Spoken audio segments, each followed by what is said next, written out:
هغه روایت باندې دکتور شیخ الحدیث عثمان طارق په نامه باندې یو دکتور دی، نو هغه د دې روایت استدلال په عام محضر کې په دا چویانو په دې شان باندې کړی دی. او بل یو اعلان دوی کړی دی چې څوک چې اعتراض لري په مشر باندې هغه باید خپل مشر ته ووایي.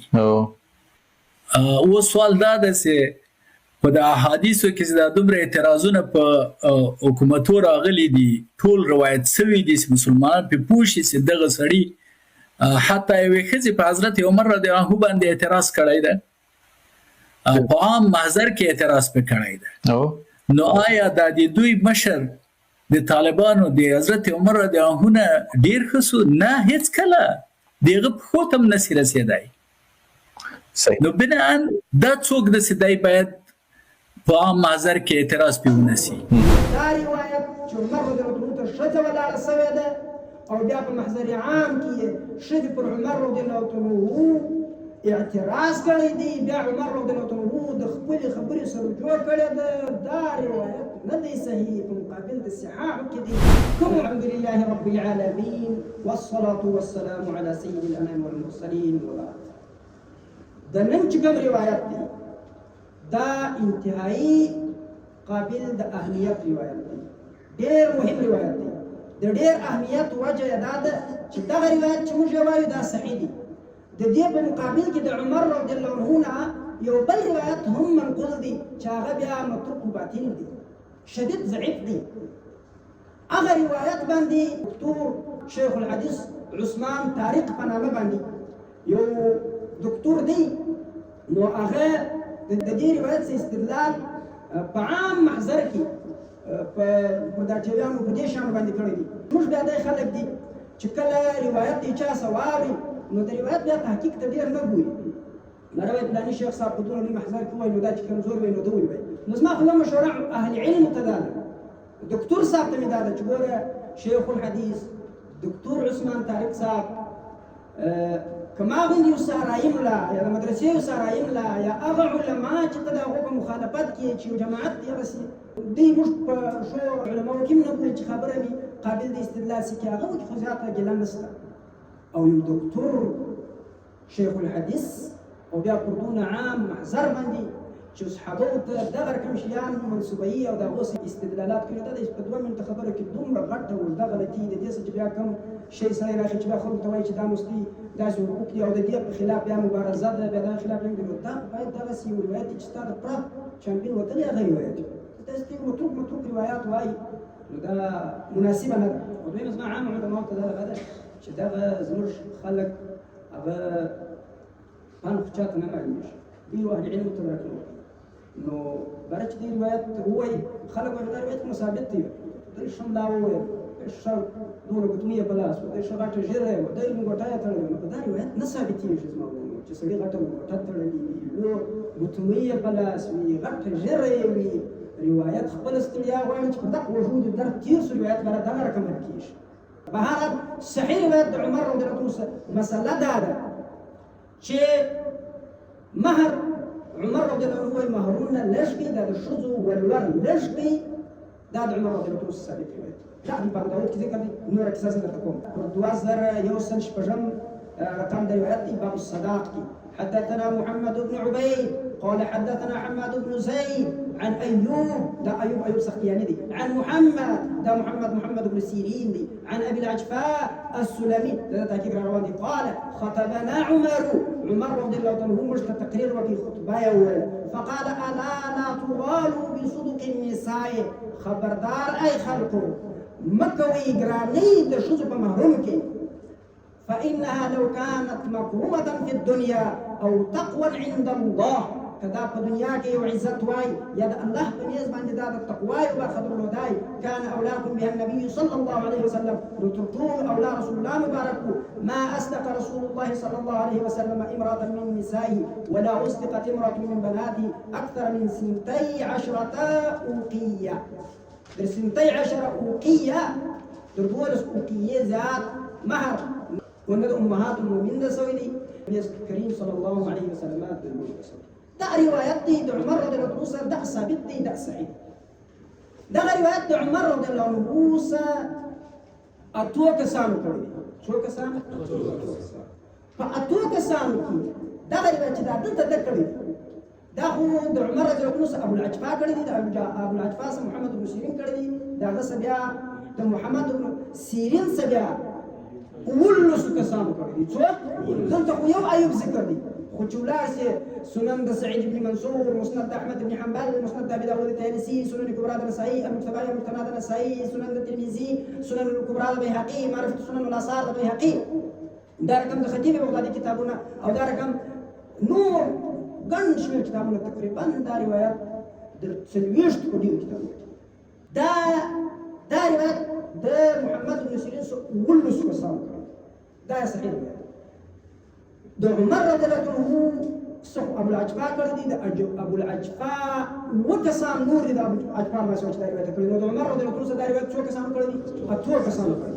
په اتو کسانو کې شپږ کسانو چې کړی دی په هغو کې دا خبره نشته.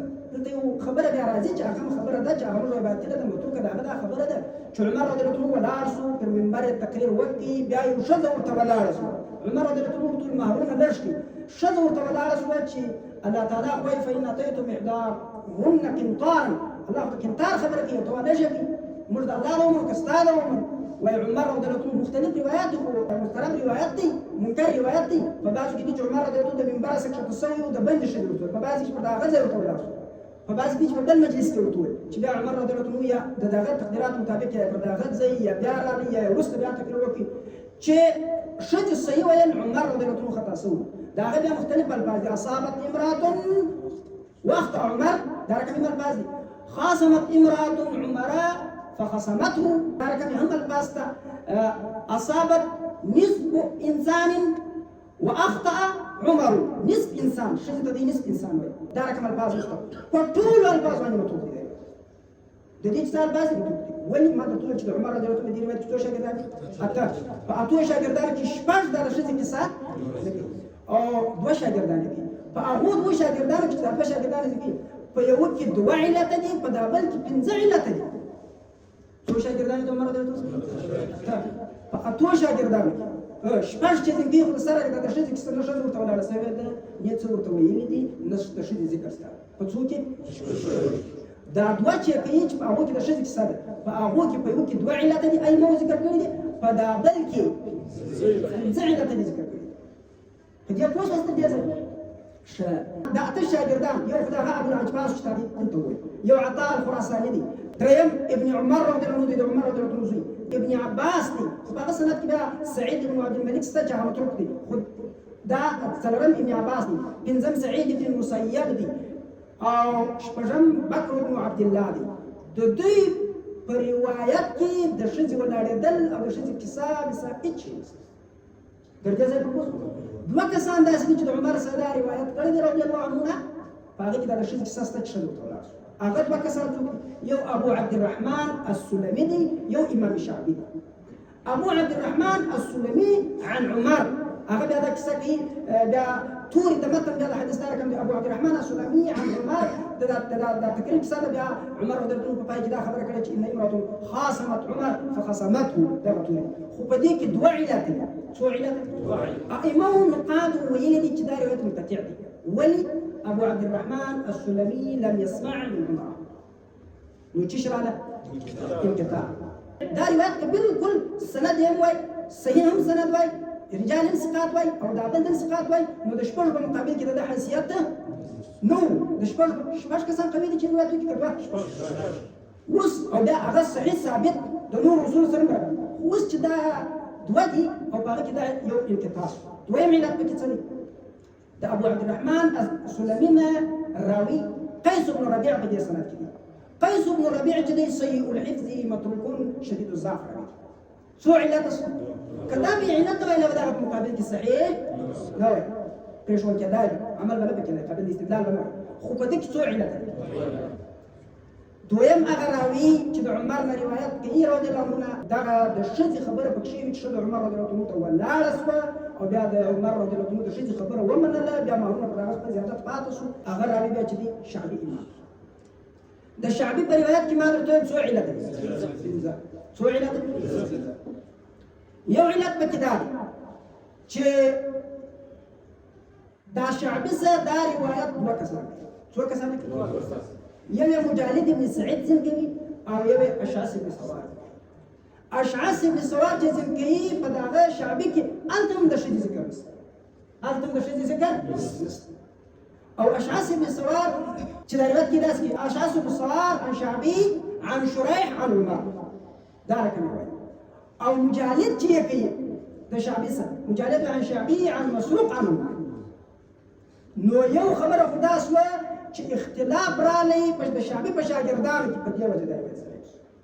او ولې ضعیف شو؟ هلته چې اشعث او مجالد سره وګورې، اشعث ابن سوار او مجالد چې سره وګورې، نو اشعث ابن سوار تر مجالد اوثق دی. نو مجالد مخالفت کړی دی د اوثق، نو منکر شو روایت د مصطلحو په لحاظ. صحیح شو؟ د متأخرینو او مصطلحو په لحاظ زه دا قیدونه ټول لګوم، دا ټول شاته غټ غټ فلسفې لري. منکر شو د مصطلح د متأخرینو د نگاه نه، دا یو شاته پټه غټه فلسفه لري باندې. دا یو علت شو چې اختلاف دی. دا دویم علت شو چې مخالفت د اوثق دی. دریم علت مجالد بنفسه ضعیف دی. دا څو علت دی؟ څلورم علت د مجالد چې شاګردان دي، نو یو محمد بن اسحاق دی، یو هشیم. هشیم چې دا روایت کوي په هغه کې هم انقطاع. هشیم چې دا روایت کوي داسې کوي هشیم عن مجالد عن شعبي قال خطب عمر. نو دلته انقطاع هم ده، ځکه امام بیهقي دا منقطع سنه انقطاع هم ده. او د محمد بن اسحاق سره مخالفت هم دي، ځکه محمد بن اسحاق چې د مجالد څخه کوي شعبي عن مسروق عن عمر. نو څلورم علت دا شو چې د مجالد په شاګردانو کې دننه اختلاف دی. هشیم چې د مجالد شاګرد دی یو رقم کوي، محمد بن اسحاق دننه څو علت؟ پنځم علت دا دی چې د مجالد چې کوم شاګرد محمد بن اسحاق دی، دا د مجالد سره برای راست دی که په واسطه د محمد بن سعید کوي. دا په يعني محمد بن اسحاق عن مجالد كمحمد بن اسحاق عن محمد بن سعيد عن مجالد. بارك الله. دا بنزم علت یو شپږم علت لا بل موري محمد بن اسحاق فتح كم مواضيع كده ضعيف.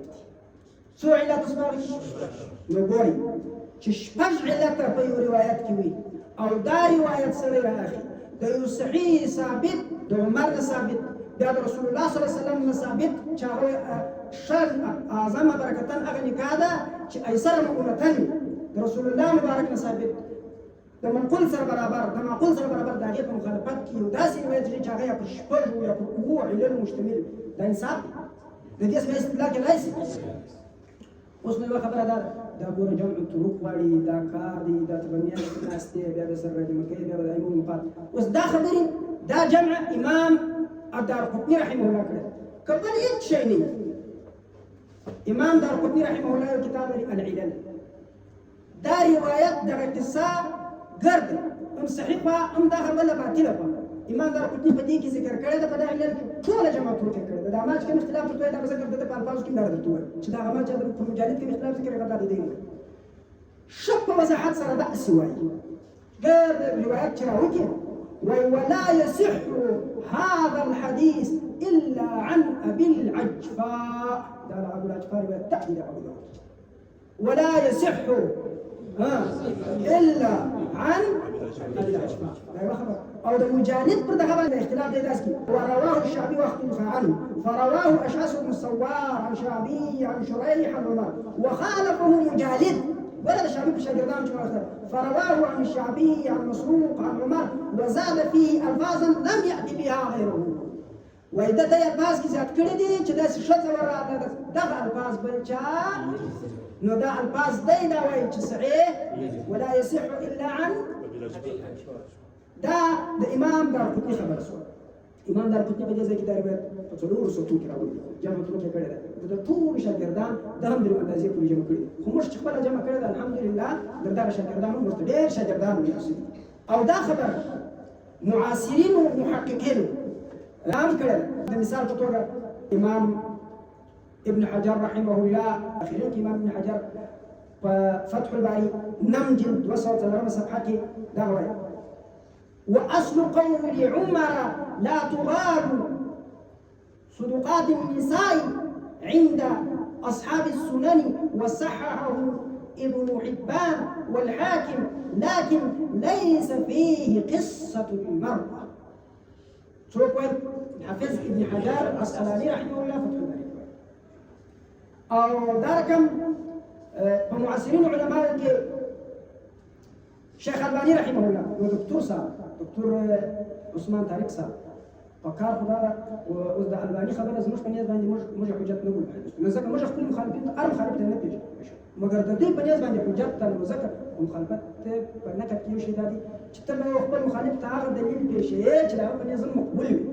نو پر دې باندې کلام شيخ الباني رحمه الله إرواء الغليل کې في تخريج أحاديث منار السبيل هغه کې شپره کلام کوي او دا مکمل خبره چې ما درته وکړه دا دې تکړه ده، دا د مجاهد خبره راخسته ده، دا کیسه یې راخسته ده، نه دا شې کیسه دا چې عمر رضی الله عنه تنبيه أما ما شاع على الألسنة من اعتراض المرأة على عمر وقولها هغه چې په څوک چې خلک یې هغه وخت دا شرع سره ده په چې خلک یې کوي چې ښځه راولاړه سوه پر عمر رضی الله عنه حضرت عام کې څه وکړي.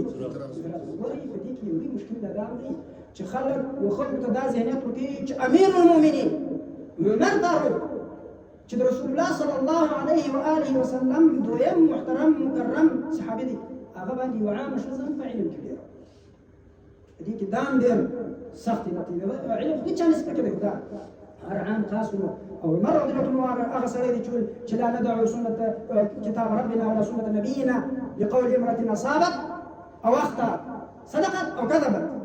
ده عمر رضي الله عنه وده تنبيه ذكر فيه. وأما ما شاع شائع سويدة على الألسنة من اعتراض المرأة على عمر وقولها نهيت النساء آنفا شديد غيرنا ولا أشبه جماعة عوش خلق منك أن يغال في صداق النساء، والله تعالى يقول في كتابه وآتيتم إحداهن قنطارا فلا تأخذوا منه شيء، فقال عمر كل أحد أفقه من عمر.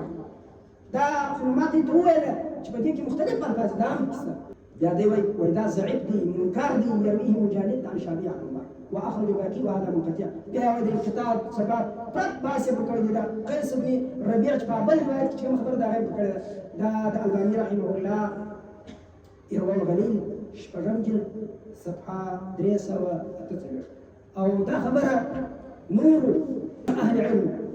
علامة هنداوي رحمه الله علامة هنداوي ده كشف الخفاء محقق أغوي صحيح إلى عمر در عمر كل قصتش صحيح.